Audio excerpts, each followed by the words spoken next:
بسم الله الرحمن الرحيم. الحمد لله رب العالمين، صلى الله على النبي محمد وعلى آله وصحبه وسلم تسليما كثيرا،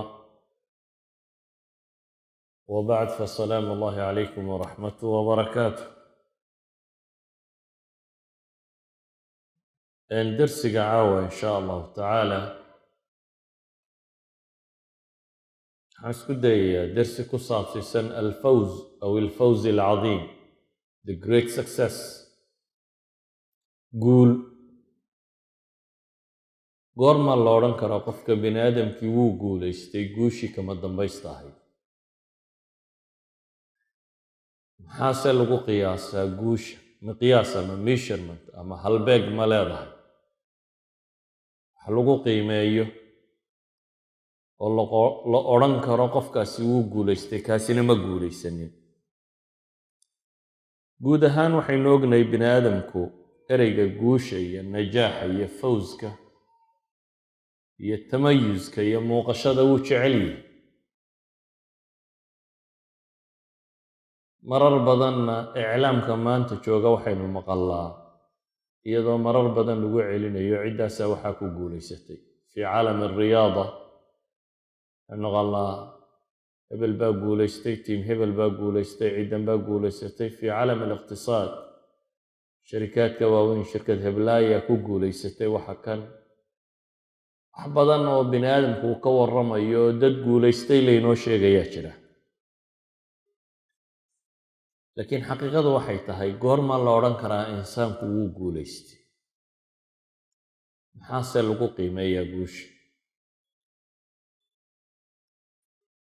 ma markuu adduun helo, mise markuu magac helo, mise markuu sulto iyo maamuus helo,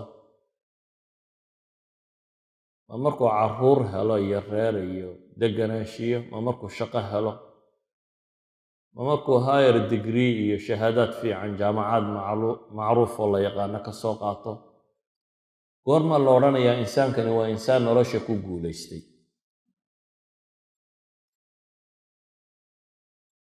waxay ku xidhan tahay wax badan inaynu garanno hadafi alxayaa. maxaynu u noolahay? why we are living? maxaynu u joognaa dunida? maxaynu ka qabanaynaa? waayo ahdaafta bini aadamku uu nolosha ka leeyay waxna waxaa la yidhahdaa waa ahdaaf marxaliya, waa goolis dhadhow. ardayga yaree iskuulka ku jira goolkiisa koowaad waa inuu iskuulkan ka gudbo, shahaadad yar uu qaato. hadhow haddana markuu tan ka gudbo abuu goolis kala yeeshaa, ahdaaf yaryar oo kale uu ka gudbo. laakiin waxay isweydiinta le waxoo dhan isku dar, ma huwa hadaf alxayaa? noloshaba muxuu yahay hadafkeedu? waayo wax lama qiimeeyo ama fawska ama successka ama guusha lama sheegi karo haddaan hadaf la xaqiijinayaa jirin. markaad hadafka aad xaqiijinayso aad garato oo yool aad leedaho, yoolkii aad gaadho oo aad ku guulaysataa la odhanaya hebel waa guulaystay.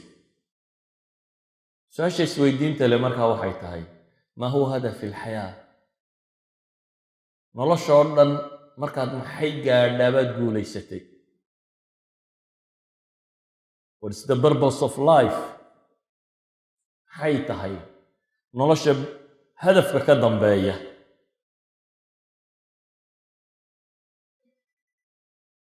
dadka badh bini aadamka ka midi hadaf way arki kari waaye weyn oo nolosha ay leedahay. ilaahay subxaanahu wa tacaala qur-aanka wuxuu ku leeyay, kullu nafsin daa'iqatu almowt wa inamaa tuwafawna ujuurakum yowma alqiyaama faman zuxzixa can annaari wa udkhila aljannata faqad faaz wama alxayaatu addunya ila mataacu alguruur. ilahay wuxuu leeyay subxaanahu wa tacaala, kullu nafsin daa'iqatu almowt. naf waliba way dhadhaminaysaa geerida tan waad ka tegaysaa mahmaa kunt wax kastoo aad qabatay magac iyo maamuus kastoo aad yeelatay hanti kastoo aad yeelatay waad tegaysaa maxaa ka dambeyn ilaahay wuxuu leeyahy wainamaa tuwaffawna ujuurakum yowma alqiyaama ajarkiinna ama acmaashaa qabateen midhaheeda waxaa laydiin dhammaystirayaa baa laydiin oofinaya adduunka intaad joogto waxyaaba yaryaroo successisa waad gaadhi kartaa laakiin hadaf ilxayaa maaha ama guusha dhabta ah waxaad gaadhaysaa natiijada kama dambaysta waxaad gaadhaysaa goolkaagii ama yoolkaagii ama meeshaad ku socotay waxaad gaadhaysaa marka aakhiro la tago aakhiro marka la tagana miisaan qura yaalla bes faman zuxzixa can innaar wa udkhila aljanna faqad faaz baa ilaahay qofkii laga dhufto naar la dhaafiyo naaraan gelin jannana gala faqad faaz baa ilaahay kaas baa liibaanay xaqiiqatan kaas baa liibaanaa ilaahay leeyahy ama adduunka iyo wixii lagu hayoo dhan wama alxayaatu addunyaa ilaa mataacu lguruur baa ilaahay nolosha adduunna wax kalaba maaha waa mid la qalday mid la kediyey mid maqruura mataacid weeyaan baa ilaahay leeyahy subxaana wa tacaala wuxuu birbirsado dadka kuwa nolosha dambe garan waaya maalan fi sabciiniyaat falaasafadii dunida ugu waaweyneyd nin ka mid ah filosof faransiisa oo falsafa alwujuudiya existentialist miyaa la ydhahaa falsafadan la ydhaha qolada rumaysanayda ayaa wuxuu arkay xaaskiisiyo qoslaysa dabeetana miduu geliyey wuu dilay boolisku la hadlo wuxuu yidhi waxaan dilay xaaskaygii qaanuunku shaqadiinii wixii a u baahnayd in boolisku ha qabto waa akbar caql filosofi faransa booliskii way yaabeen hebel professor hebel oo caqligii faransaba ugu weynaa waxaa lala hadlay janankii booliska haystay wasiiru daakhiliya la gaadhsiiyey madaxweynehay tagtay giscard ayaa madaxweyne markaa ka ah kan iminka hogaaminaya dastoorka yurub ay qoranayso madaxda waa giscard baa waxaa la yidhi akbar filosof cindana ba haweentiisii xaaskiisii dilay maxaa la sameeyey waxay yidhahdeen caarun calaa faransa an tacqila caqlaha waa ceeb bay yidhaahdeen maanta faransiis caqligii ugu weynaaye uu lahaa inuu xidho musixa caqliya ha la geeya baa la yidhi meelaha dadka xanuunsanaya madaxa ka jiran lagu hayo ha la geeyo ninkan su-aasha isweydiinta le waxa weeyaan muxuu u dilay wuxuu leeyahay nolosha tan baan hadaf lahayn filosofkan wuxuu leeyahy noloshan aan joogo hadaf ma leh whatsoever aan noqdo buu leeyahy wax kastoo aan qabto wax kastoo la sameeyo soo la dhiman maayo waxaan arkayaa buu leeyahy natiijo aanan dhaafi karin sida awgeed nolosha gebigeeduba waa cabas buu leeyahy waa cayaar nolosha gebigeeduba mar haddaan wax ka dambeeyaaba jirin wax kastoo aan noqdo mar haddaan kollayba dhimanayo waxaan sidhi buu yidhi kollayba haweentani de way dhimanaysaaye maantay faraxsantae iyadoo faraxsan dunida ha ka tagto iyadoo qoslaysuu dilay kollayba way dhimanaysaa marka malaa hadday joogtaa laxdaday ugu fiicnayde iyadoo faraxsan ha ka baxda dunida waxay leeyihiin dagaal lama galo bay leeyihiin aad og tahay inaad jabayso ciidanku haddii la ydhaha dagaalka waynu gelaynaa laakiin waa layna jebinayaa ciidama dagaalamaysaa hadday xaqiiqata in lagu jebinayo dagaalku macno kuma markaad rajo qabto ee inaad guulaysanaysa ama wax jebinayso dagaalku qiimo samaynaya wuxuu leeyahay nolosha tan haddiiba la dhimanayo maxay qiimo leedahay wax kastoo aan soo sameeyo soo ka tegi maayo therefore wuxuu maan dooran karaa buu leeyahay laxdada aan ugu farxad badanaya inaan ka baxo. That's why maanta Yurub qaanuunyahanadeedu xorriyaadka ku doodayaan waxaa ka mid ah xorriyada ah qofku naftiisa wakhtiga uu doono inuu ka takhallusi karo. waa xorriya ragu doodayaan inaan dhinto markaan u baahdo. wasaaradda caafimaadku bay leeyihiin qofkii u yimaado yidhaahda waxaan rabaa nolosha inaan ka tago waa inay aqbashaa inay nolosha dhaafiso. waa tii loo dhistay in nolosha la ysku hayo oo dadka lagu xejiyo nolosha. waa maxay macnuhu? waxa weeyaan the purpose of life baan la fahmin. waxa la garan waayey maxaa loo nool yahay. ilaahi subxaanahu wa tacaala wuxuu ina leeyahay markaa noloshan adduunyada geeri waa qasab inaad dhadhamiso. waxaad se ajarkaaga ugu weyn helaysaa maalinta qiyaame. ee guusha dhabtii waxa weeyaan baa ilaahay leeyahy faman zuxzixa cani innaari wa udkhila aljannata faqad faaz. qofka naar la dhaafiyo ee janno la geeyo kaas baa guulaystay baa ilaahay yidhi. ama haddaad aakhire arki kari weydo wama alxayaatu addunya ila mataacu lguruur baa ilaahay leeyahy subxaanahu wa tacaala. idan ayuha alikhwa, aragtida islaamiga waxay sheegaysaa nolosha adduun waa imtixaan. nolosha adduun waa ibtilaa. ibtilaaga noociyaadkeeda unbaa kala gedisan, laakiin noloshoo dhamme waa imtixaan. noloshan waxaad u joogtaa in questions lagu dhiibo oo jawaabaad ka bixiso. haddaad caafimaad qabto waad imtixaamanta. haddaad bugto waad imtixaamanta. haddaad faqri ku jirto waad imtixaamanta. haddaad maalqabeentahay waad imtixaamanta. haddaad baqo qabto iyo colaad waad imtixaamantay. haddaad nabad ku jirto waad imtixaamanta. nolosha gebigeeduba waa ibtilaa. ilahay qur-aanka wuxuu ku leeyay tabaaraka aladii biyadihi almulka wahuwa calaa kulli shayin qadiir aladii khalaqa almowta walxayaata liyabluwakum ayukum axsanu camala وهو العزيز الغفور. الذي خلق الموت والحياة ليبلوكم بإلهي إنا جعلنا ما على الأرض زينة لها لنبلوهم أيهم أحسن عملا إنا خلقنا الإنسان من نطفة أمشاج نبتليه فجعلناه سميعا بصيرا. nolosha ilaahay wuxuu ku tilmaamaya inay tahay un imtixaan. imtixaanka beyjka adiga kugu soo baxa uun ansarkaad ka bixisaa la sugayaa, jawaabtaad ka bixiso. hadduu nabad iyo nimco iyo barwaaqeeyay hal tashkur, ma shukri naqday intaad ilaahay ku caabuday.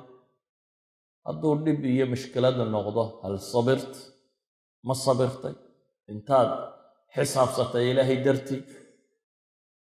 walidaalika ilaahay wuxuu ina leeyaha faxasibtum annamaa khalaqnaakum cabatha waannakum ilayna laa tarjacuun. ma waxaa u malaynaysaa in dheeldheel laydiin abuuray? ayaxsabu linsaanu an yutraka suda. bini aadamku ma wuxuu u malaynaya in layska sii daynayo, sidaa in lagu daynayo? maya.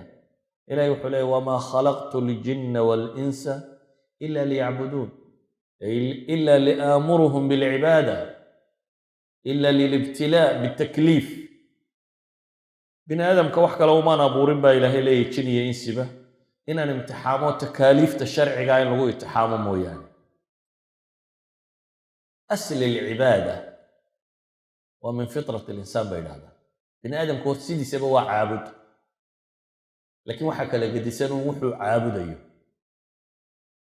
mar hawa nafsi buu caabudaya, mar doolis iyo asnaamu isagu samaystuu caabudaya, mar rabu samaawaati waalardi buu caabudaya, mar naftiisuu caabudaya. waxa uu caabudayaa bini aadamka kala gedisan. walidalik buu taarikhyahankii Greeg ahaa Plutarch wuxuu leeyahay qad wujidat fi taariikhi mudunun bilaa xusuud wa mudunun bilaa qusuur wa mudunun bilaa madaaris walakin lam tuujad abadan mudunun bilaa macaabid.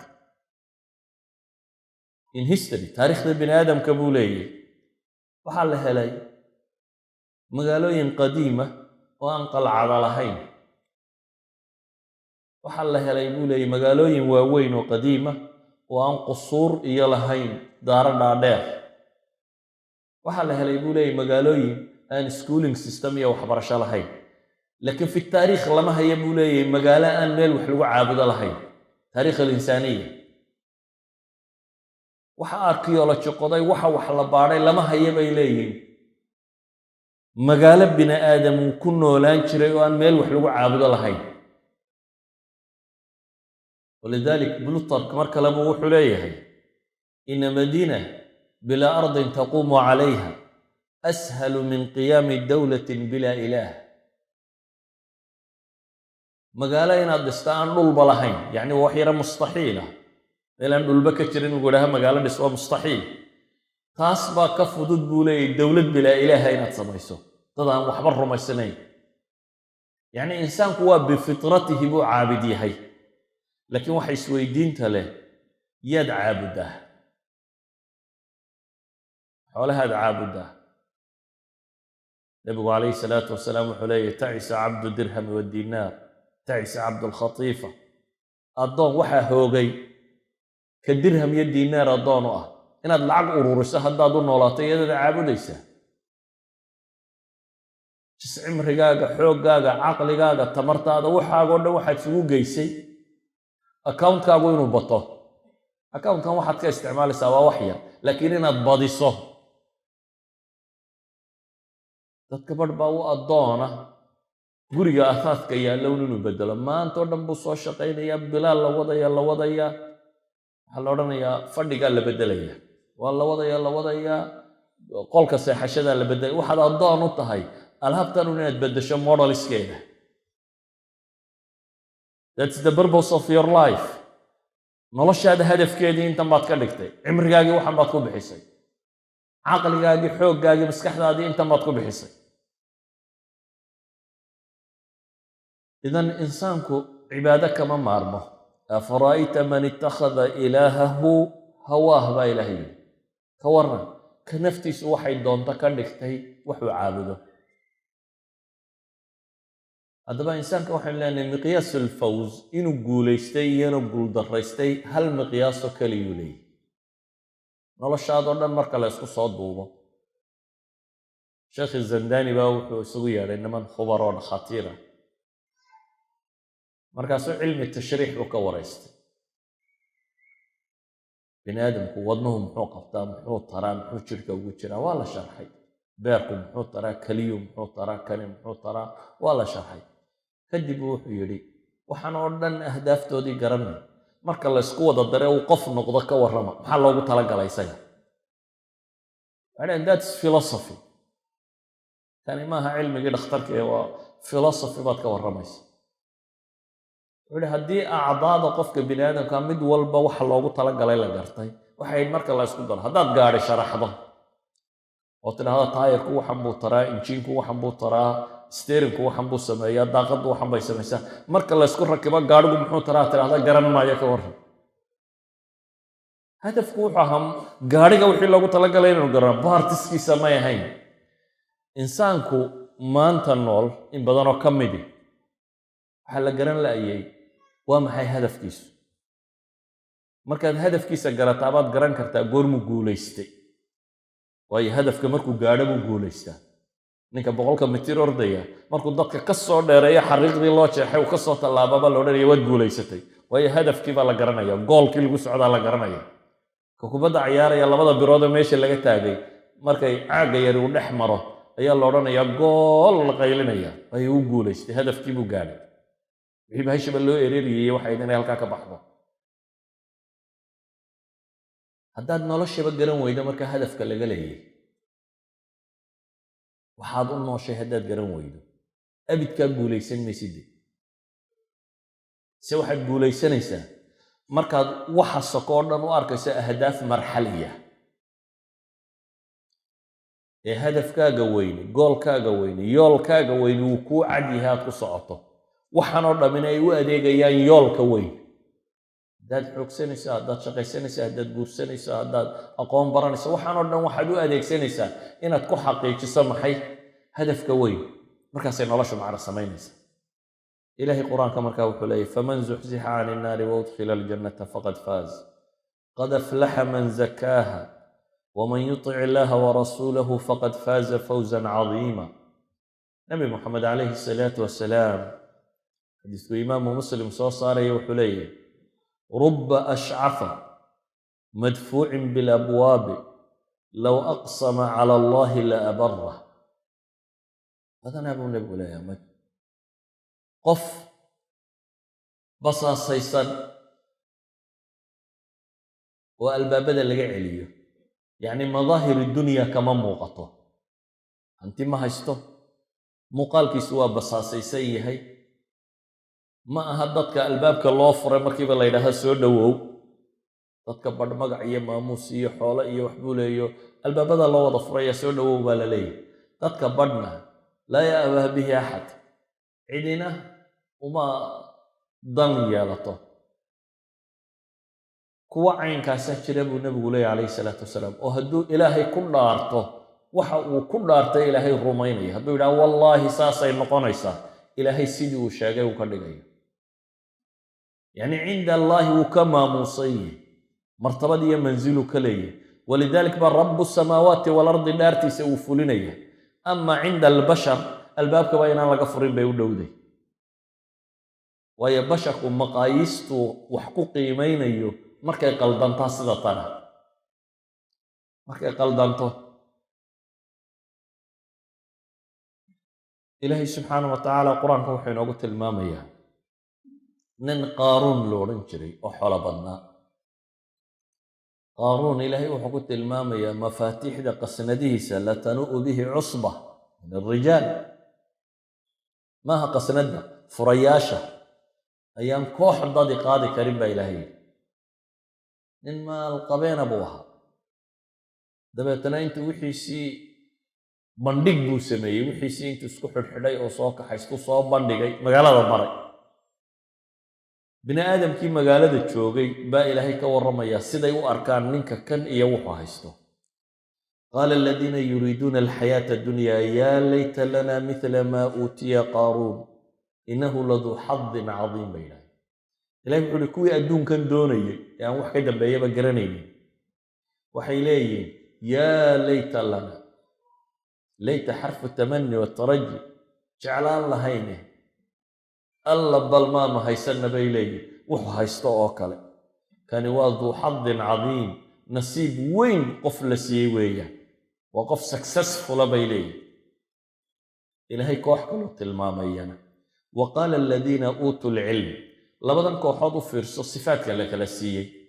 qole waxaa la yidhi yuriiduuna alxayaata addunya, nolol adduunun bay doonayaan. qolena waxaa la yidhi waa uutu lcilm, cilmaa la siiyey, cilmi xaqiiqiyaa la siiye. waxay garteen waxay meesha u joogaan, waxay garteen waxay u noolyihiin, waxay garteen macna alxayaa, waxay garteen nolosha iyo ahdaafta laga leeyay. waa ahlu cilmi kuwaasa ah. kuwii cilmiga la siiyey waxay yidhaahdeen baa ilaahay yidhi waylakum hawaabu allahi khayrun liman aamana wacamila saalixa walaa yulaaqaaha ila asaabiruun. waar hoogaya bay leeyihin, magiciin ba'ye hawaabu allahi khayrun liman aaman. ilaahay subxaanah wa tacaala abaalmarkiisaa ka fiican waxaana arkaysaan oo dhan. ciddii iimaan iyo camal saalixa laga helo, ilahay wuxuu ina leeyahy markaynu aakhire arki kari weyno ina haaulaa'i yuxibuuna alcaajila wayadaruuna waraa'ahum yowman haqiila kalaa bal tuxibuuna alcaajila watadaruuna alaakhira. kuwani baa ilahay yidhi waxay jecel yihiin tan degdegta badan leh, waxaanay ilaabeen oo ka tageen maalin culus baa ilahay yidhi subxaanah wa tacaala. aakhiray ilaabeen. tan ay isku nabayaanna ilaahay wuxuu ku qiimeeyey yaa ayuha annaasu ina wacda allahi xaqun falaa tagurannakum alxayaatu addunya walaa yagurannakum billahi algaruur. wardadow baa ilaahay leeyay subxaanah wa tacaala, ilaahay yaboohiisu waa dhab ee adduunkan ha ku kadsoomina. walaa yaguranakum billaahi algaruur waar mid wax kadiya rabbigin yuu idin dhaafinin ba alla leeyahy subxaana wa tacaala. nolosha markaynu eegno nolosha adduunku waa imisa dadka badh bay si qaldan ugu muuqataa. nolosha adduunkaagu adiga 60-70 years kama badna, 80 years, dadka in badan jira 100 sano. dadka kale adduunkooda adigu ha tirsanin. adduunka ninka kale shaqadaada maaha. adduunku inay sii jira iyo waxaas adiga waxba kuuma aha. adigu adduunka waxaad ka nooshay inta tan. adduunkaagu waa intan. adduunkaagu waa intan. maalinta naftu kaa baxda adiga qiyaamahaaga kuu kaca. nolol infinity ah oo aan dhammaadba lahayn iyo 60 sannadood nolol ah isu qiimee. 60kan sano haddaad daregto iyo haddaad gaajooto, haddaad meel sare gaadho iyo haddaad meel hoose gaadho, it's matter of 60 years. waa 60 sano. laakiin nolosha dhabtahay waa ta dambaysa. saa daraaddeed baa ilaahay wuxuu leeyahy aakhira waxaa la yidhaahdaa kam labithtum fi lardi cadada asiniin. war dhulka imisaa joogteen baa la yidhaahdaa. qaaluu labithnaa yowman aw bacda yowm. maalin ama maalin badhkeed baanu joognay bay leeyihin. yacni noloshii oo dhamma way la yaraatay. nolosha bini aadamka qof inuu wax soo jiro isu haystaa ma jiro. fas'al ilcaadiin bay yidhahdeen, kuwii wax tirinayay bal hala weydiiyo. ilaahay wuxuu leeyahay in labithtum ilaa qaliila low annakum kuntum taclamuun. waxaad joogteen wax yar baa alla leeyahy subxaana wa tacala. taasa xaqiiqa ah. haddaa wax garanaysaan in yar baa joogteen baa ilaahay leeyahy. walidaalika ayuha alikhwa,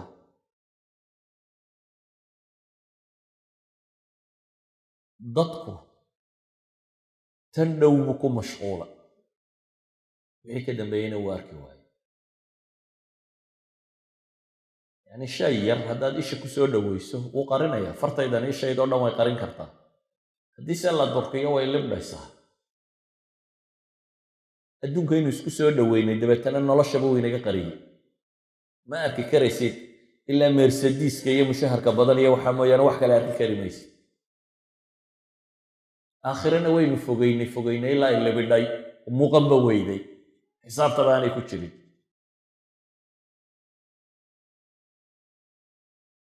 ilaahi subxaana wa tacaala qur-aanka wuxuu kaga warramayaa 2 kooxood. bal 2dan kooxood dhegeyso. yaa ayuha aladiina aamanuu hal adullukum cala tijaaratin tunjiikum min cadaabin aliim tu'minuuna billahi warasuulihi watujaahiduuna fi sabiili illahi biamwaalikum waanfusikum dalikum khayrun lakum in kuntum taclamuun. kuwa iimaanka laga helayo baa ilahay yidhi subxaana wa tacaala, ma idin tusiyaabaa ilaahay leeyahy tijaara baaci mushtar cadaab kulul lagaga badbaado. waa maxay? waa ilaahay aad rumayso, rasuulkiisi calayhi salaatu wasalaam aad rumayso, naf iyo nafiis waxa qaaliga ee agtaada yaaliyo xoog iyo xoolaba waxaad leedahay oo aad ilaahay jidkii ugu dagaalantid oo aad naf iyo shaydaan iyo waxa la halmaalaba iskaga rawdid. intaa haddaad samayso maxaad helaysaa?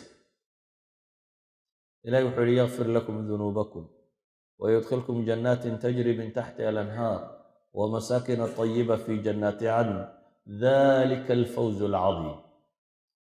ilaahay dembigiinu dhaafayaa oo jannooyin hoostooda webiyaal dareerayaan baa gelaysaa iyo guryo fiicfiican iyo beeraha nagaadiga. intaa markii ilaahay sheegay baa rabbi wuxuu leeyahay dalik, kaas baa ilaahay yidhi subxaana wa tacaala ayaa alfawzi alcadiima. alfawzu alcadiim, kaas baa guusha weyn baa ilaahay leeyahay. haddaad guul rabtaan waa kaa. maxaa ku xiga? wa ukhraa tuxibuunaha nasrun min allahi wa fatxun qariib baa ilahay. waxaa kaloo laydin siinayaa mid kaloo ay idinku jeceshihiin. oo waa maxay tan kaleynu jecellay?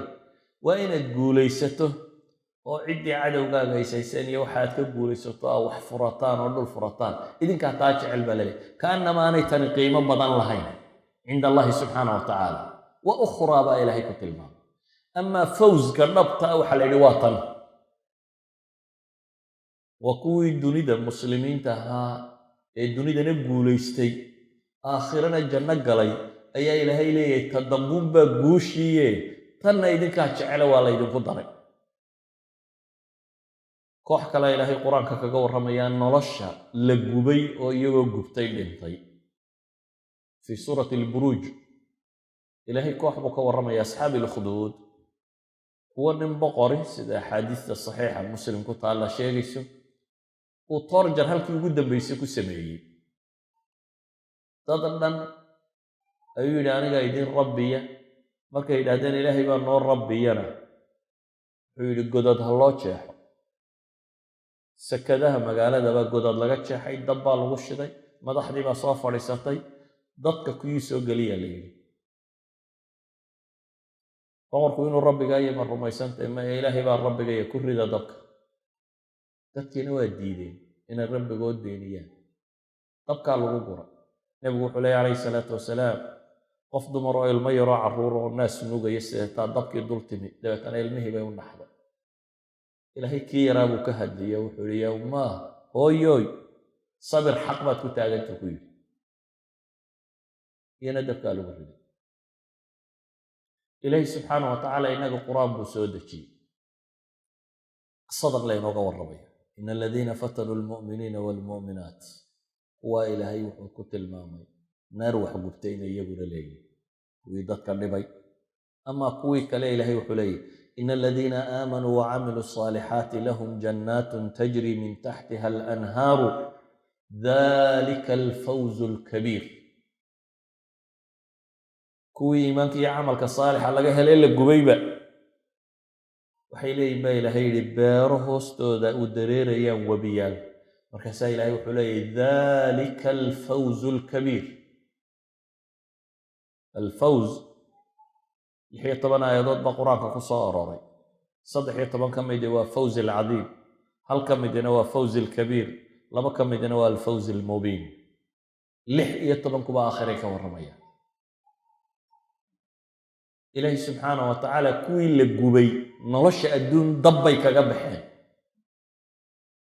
هدنا إلهي وحلي ذلك الفوز الكبير جوش وين كواس جول يستبع إلهي سبحانه وتعالى جوش كبير كواس بحنا كوي دريد نحوق بطي ما الله فري إلهي كوانا وحولي ذلك الفوز العظيم أنت ودي جنة لغوشة وأخرى تحبونها أنت أدوك لغوشة إذن أيها الإخوة صحابة النبي عليه الصلاة والسلام والربي مثلا بيعة العقبة الثانية هشيسك النبي وأنصار لقلي مركو هشيسك لقلي وحيد هذين حائنو هشيسة وأنا كقول بالله وتسوي هجرون سوا قوي منين النبي يقول نفتي إن أيامك إني عرفتي إن وحى كنا ورطاني إن يجي إلى الإنسان يعني إن الدفاع إنسان واحد أدنوان وكل دفاعنا يا محان الله نعمنا نبي مو أوران وزيران قنصان دولة أبو صارك هليسان مكان يقول استيد دولة الإسلامية لهلا حولها هليسان النبي يقول جنة ليلي waxay yiraahdeen gacanta soo taag aanu heshiiska kula galnay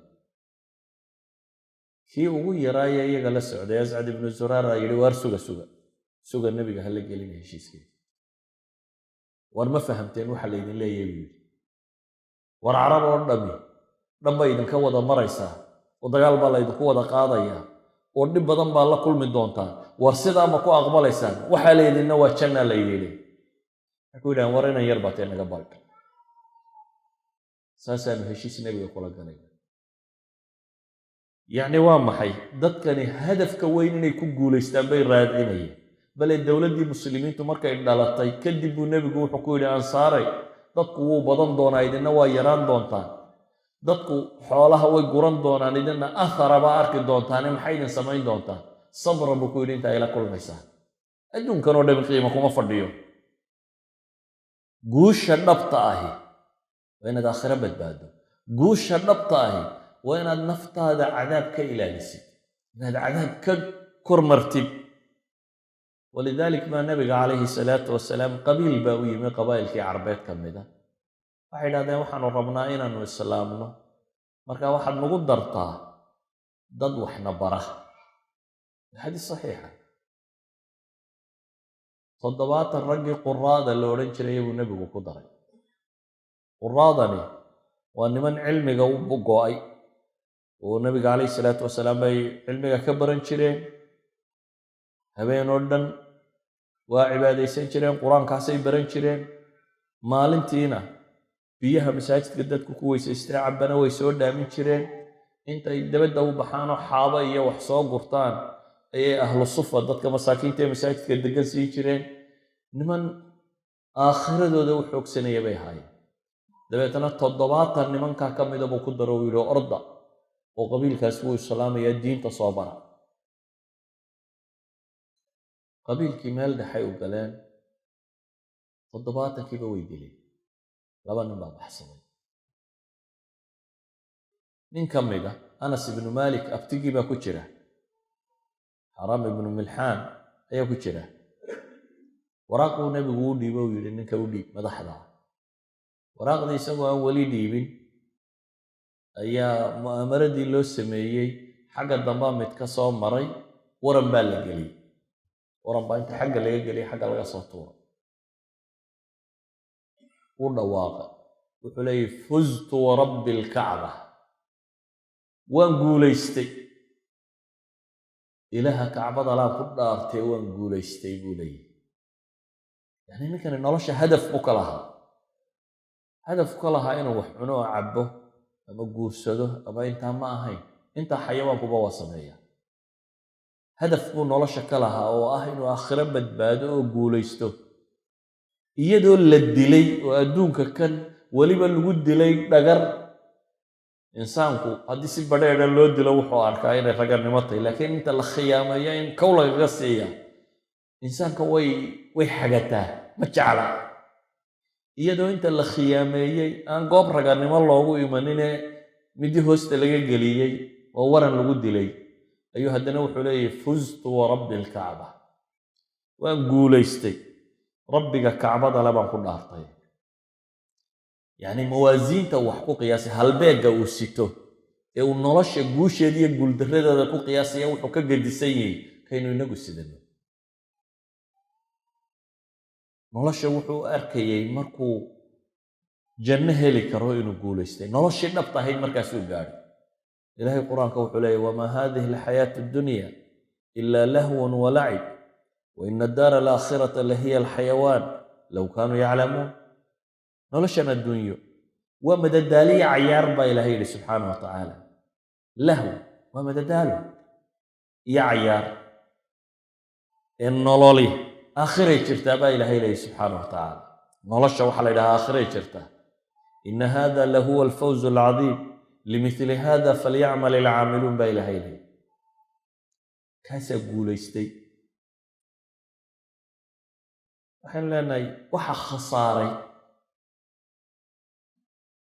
ninka noloshan ka baxa ama qofta dumar ee noloshan ka baxda isagoo aan guusha xaqiijin noloshiisii o dhan wuu khasaaray wax macnaa may samaynin inuu shahaado soo qaatay sare inuu lacag sameeyey inuu carruur dhalay wax macnaa maysa inuu dowlad maamulay ilahi wuxuu leeyay qul ina alkhasiriina aladiina khasiruu anfusahum waahlihim yowma alqiyaama alaa dalika huwa alkhusraanu almubiin baa ilahay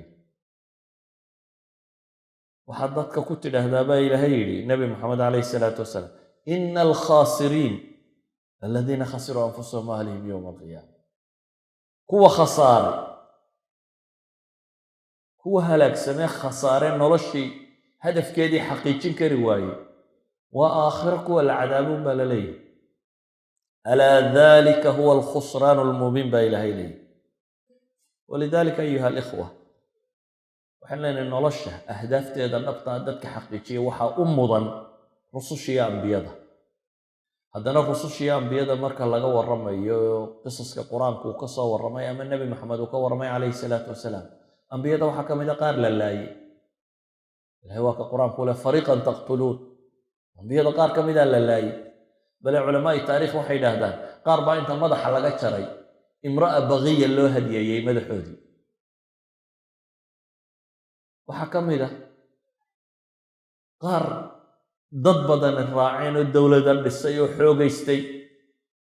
nebi daawuud, sulaymaan, boqortooyooyin waaweyn lahaa oo maqaayista bini aadamka ee dunawigaa guulaystay, boqorra noqday. bale sulaymaan oo kale jiniya insiba loo sakhiray, technology aan maanta oo lin haystay waagaa. waayo in la yidhaahdo carshigii balqiis ee yeman yaalay in falastiin la keeno ilbiriqsi gudaheed, nowadays technologyga la hayo dhami ma samayn karo. technologyga la hayaa qalab sidaa uma diri kara maanta, cod buu sidaa u diri karaa iyo wixii la mid a. telefoonkaad dhow ka siiso milliseconds, 5-6 milliseconds baa laga yaabaa inuu qaato inuu dhanka kale ka dhaco. amaa sariir dhan oo boqortooyo meel taalla in xagga kale laga tuuro weli technologyguma hayo. nabiyullaahi sulaymaan awooddaasuu haystay. wamaca daalik kuwii la dilayna ilaahay wuxuu tilmaamaya inay faa'iiseen, waxba kale nolosha ka qaban. idan ayuha alikhwa, nolosha dhabta ah waa kaa. aqoonta dhabta ahi waa aqoontaad rabbigaa garatid. haddaad rabbi garan weydo brofessor kastoo aad tahay waxba sheegi mayso. se haddaad rabbigaa garato aqoonta kale markaas ayana macno leedahay, markaasay wax sheegaysa. waayo nebi sulaymaan ilaahi subxaanah wa tacaala markuu tilmaamaya aqoontu inay macno leedahay waxaa la tilmaamay qaala aladii cindahu cilmun, kii cilmun min alkitaab lahaa ayaa yidhi ana aatiika bihi qabla an yartada ilayka tarfak. laynuma sheegin ma malag buu ahaa, ma jin buu ahaa, ma insu ahaa, waxba lagama warramin. sifa waaxida baa la siiyo ah inuu aqoon-yahan ahaa. aqoon-yahannimo ayuu kaga keenay carshigii balqiis halkaa oo xaggan kale ku geeyey wuxuu ahaaba. ilaahi subxaanah wa tacaala wuxuu tilmaamayaa ambiyadii dunida tan xukuntay ee waaweynayd aqoon. daawuud waasalnaa lahu alxadiid, sulaymaan cayn alqitri baa le. marka la eego aqoon bay wax ku xukumeen. teknolojiyadii markaa joogtay bay u sarreeyeen. dulqarnayn fattabaca sababan, taas baa la tilmaamaya. aqoontu qiimay leeday. laakiin haddii shayga dunidanba ugu weyn aad garan kari weydo, haddaad rabu samaawaati walardi khaaliqii ku abuuray garan kari weydo, haddaad garan kari weydo noloshaadu macnaha ay leedahay, aqoonta kale aad markaa garataa waxba sheegi mayso. waxba sheegi mayso markaa inaad gantaal cirka u diri kartaa, waxba sheegi mayso. waayo adaa taadii garan la, waxaad u nooshaad garan la'day. waxba sheegi mayso inaad quraanjada aqoon u leedahay adigoo rabu samaawaat aqoon u lahayn, garanaynin. muxuu kaa rabaa? walidalik baa ilaahay qur-aanka wuxuu ku leeyahy wacd allahi laa yukhlifu allahu wacdah walakina akthara annaasi laa yaclamuun. ilaahay subxaanah wa tacaala yaboohiisa ma beeniyaa la yidhi, wuxuu ballan qaaday waa sidoodii. laakiin baa ilaahay yidhi dadka inta badani waxba garan mayso. aayadda ku xigtaa ilaahay wuxuu leeyahy yaclamuuna daahiran min alxayaati addunya wahum can alaakhirati hum gaafiluun. yaclamuuna waxay garanayaan baa ilaahay yidhi daahiran min alxayaati addunya, muuqaal kullu dawaahir alxayaa xataa maaha, daahir min dawaahir alxayaati addunya waa nakira. yaclamuuna daahiran, muuqaal ka mida muuqaalada noloshay aqoon u leeyihiin, laakiin wahum can alaakhirati hum gaafiluun baa ilaahay yidhi, aakhiro oo dhan iyada waa ka maqantay. mufasiriinta qaarkood baa markay fasirayaan waxay yidhaahdaan, calaamatu shanqiitiy raxmat ullaahi calayh saaxib alkashaaf tafsiirkiisi buu soo qaadanaya wuxuu leeyahy walakina akthara annaasi laa yaclamuun, yaclamuuna daahiran min alxayaati addunya waxay bedel ka tahay buu leeyahy walakina akthara annaasi laa yaclamuun. dadku waxba garan maayaan. markaasaa la yidhi waxay garanayaan in yaro kaannamaa intan ay garanayaan ay la macnatay laa yaclamuunkay ka mid tahy, qiimo ma leh. وبدل عن ذلك دي الله إعرابه بيليه يعلمون ظاهرا من الحياة الدنيا لا يعلمون ببدل كتاهيبو لي صاحب الكشاف الزمخشري. إذن haddaad aakhiro garan weydo, haddaad waxaad u nooshay garan weydo, haddaad hadafka nololeed garan weydo, haddaad nolosha waxaad ka qabanaysa garan weydo, waxa kale aad garataa macna samayn mayso marka. waa nafyi alcilm, waa cilmi aan waxba ka jirin, waa cilmi aan qiimo badan lahayn. cilmigu wuxuu qiimo leeyahay baynu leenahay oo wax lagu xisaabtamaya marka aad nolosha dhammaanteed fahmayso.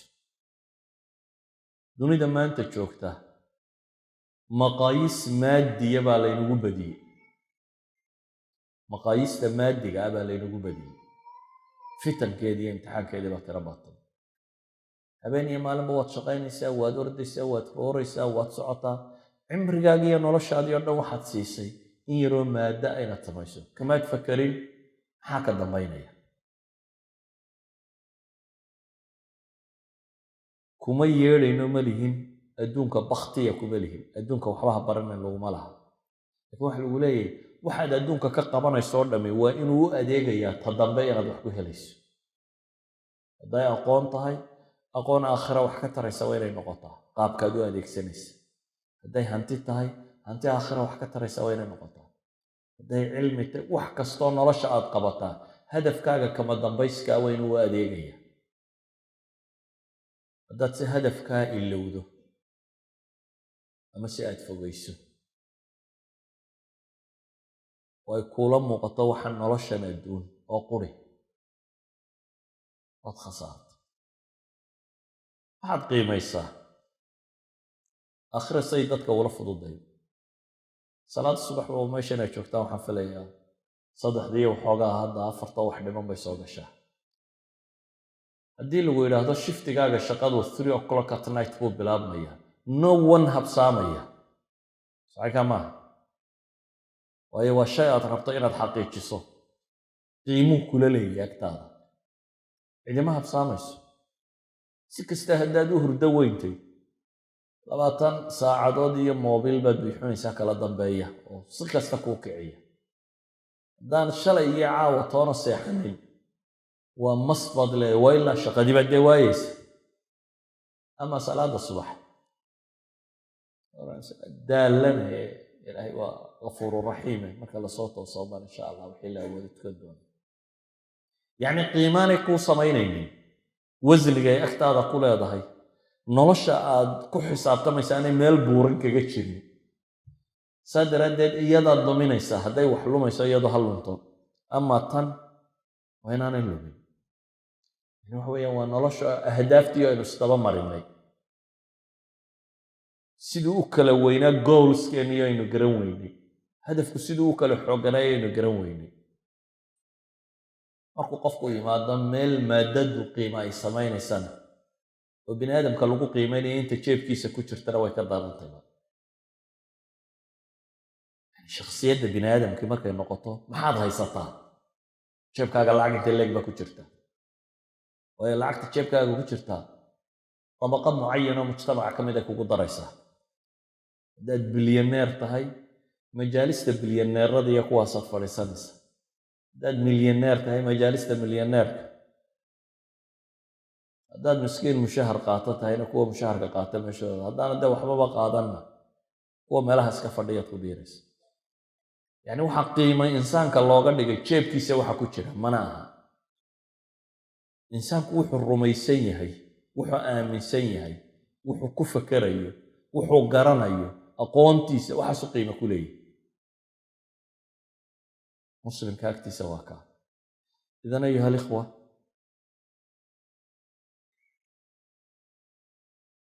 war badan baynu masaladan ka odhan karaynaa, laakiin isagoo kooban wuxuu yahay waxa kaloo dhammoo aqooni. ilaahay wuxuu leeya yasaluunaka can iruux qul iruuxu min amri rabbi wamaa uutiitu min alcilmi ilaa qaliila. aqoon waxaa laydinka siiyey way koobanta. waxaase laynaga rabaa noloshan inaynan isku hadlayninoo ilaabin. ilaahay qaar buu wuxuu ku tilmaamayaa فلما جاءتهم رسلهم بالبينات فرحوا بما عندهم من العلم. رسوش markay bayinaadka cadcad ula timi qaar baa waxay ku farxeen baa layidhi waxay ku kibreen bima cindahum min alcilm waxoogaagii aqoonta ay haysteen ayaa la buurraaday wixii waxyiga absolute valuegii samada ka yimi bay ilaabeen. ilaahay wuxuu leeyahy waxaaqa bihim maa kaanuu bihi yastahzi'uun. rabbi wuxuu leeyahy faacrid can man tawallaa can dikrina walam yurid ila alxayaata addunya dalika mablaguhum min alcilm. iskaga tag baa nebi maxamed layidhi ka jeeso can man tawallaa can dikrina ka annaga inuu na xuso ka jeestay baa rabbi leeyahy subxaana wa tacaala ee aan doonaynin noloshan adduun mooyaane wax kale. waayo kuwan baa ilaahay yidhi dalika mablaguhum min alcilm. aqoontooda intaa baa ilaahay leeyahy waa maangaabnimo. ayuha alaxiba, caqliga dhabtahay iyo mufakirnimada iyo filosofnimada dhabtahay waa ta naar kaa badbaadisa. ama hadduu caqligaaga iyo intelligencekaaga iyo kartidaada iyo qofnimadaadu cadaab kaa badbaadin kari waayaan waa nothing. ilaahay aakhire qaar buu tilmaamaya la odhanayo war maxaa naarta idin geliyey wa qaaluu low kunnaa nasmacu aw nacqilu maa kunnaa fii asxaabi saciir bay leeyihin. dunida markaanu joognay haddaanu dhega yeelan lahayn ama caqli aanu qabi lahayn bay leeyihin. yani caqligu hadduu ku dhaafiyo aakhirada dhan caqli maaha.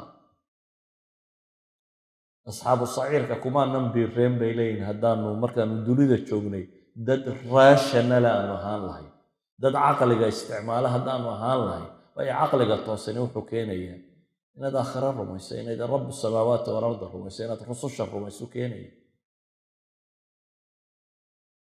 ayuha alikhwa, wadanadan aad joogtaan dhaldhalaalka nololeed baa bini aadamka mashquuliyey. sayniska iyo aqoonta bini aadamkee la sheegayo o dhamme waa one thing buu qabtaa. all science muxuu qabtaa? waxay dhahdaan space and time buu yareeyaa bes. marka aqoonta bini aadamku korodhaba timekii wax lagu qabanayay efficiency-gii wuu kordhaa, spacekii qalabka la isticmaalayay la dhigayana wuu la yarayn karaa. waa intaa u qarnigan iyo qarnigii hore labadaba waa la noolaayay. qalabka la isticmaalayana wuu kala yarayay, wuu sii yaraanaya. timeka wax lagu qabanayana wuu soo yaraanaya. intaasuu technologyga tirada badan la sheegaya uu keena. laakiin waxaa ka dambeeya intan oo dhan kullu nafsin daa'iqat lmowt, daa'iqat lmowt wainamaa tuwafawna wujuurakum yowma alqiyaama faman zuxzixa can innaari waudkhila aljannata faqad faaz. alfaa'izuun 4 aayadood baa qur-aanka ku soo arooray. faa'izuun 4 iyaga waxay ka warramayaan aakhiro. 16 aayadood baa alfawz alcadiim aw alfawz alkabiir aw fawz almubiin ku soo arooray. 16 waxay ka warramayaan aakhiro. kaannamaa qur-aanku aanu ictiraafsanayn fawz aan kaa ahayn inaanu jirinba. waxaan kaloo dhami inay yihiin wax lagu madadaasho, wax wakhti yar shaqeeya. amaa fawzka dhabtahay waa kaa jid qulana wuu leeyihi. yaa ayuha aladiina aamanuu itaquu allaha waquluu qawlan sadiida yuslix lakum acmaalakum wayakfir lakum dunuubakum waman yutic illaha warasuulahu faqad faaza fawzan cadiima. jidka loo maro kaa in lagu guulaystaana waa kaa. marka waxaan ku soo koobaya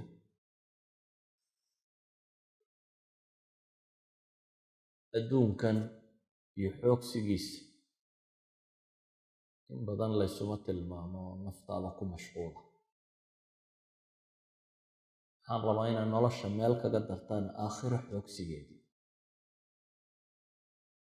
aakhiro xoogsigeeda inaad nolosha meel kaga darto, inaad ogaato guushaada dhabta ah iyo nolosha waxaad fahamtay marka aad garato waxa aad u nooshay.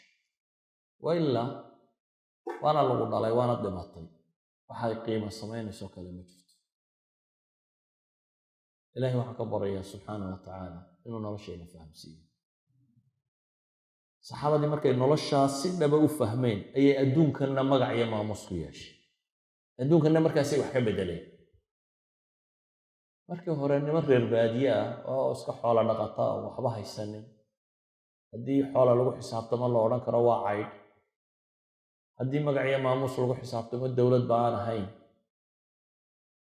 saxaaraha ku nool waxa beddelay oo markay aakhira dhadhan u samaysay, markaasay adduunkanna magac iyo maamuus ku yeesheen.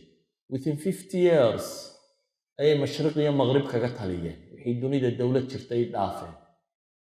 labadii dowladoodee dunida ugu xooga badnaa ka xoog badiyeen, nolosha qiimo u sameeyeen, dunida maamuleen, iyagoo tii aakhirana ku guulaystay.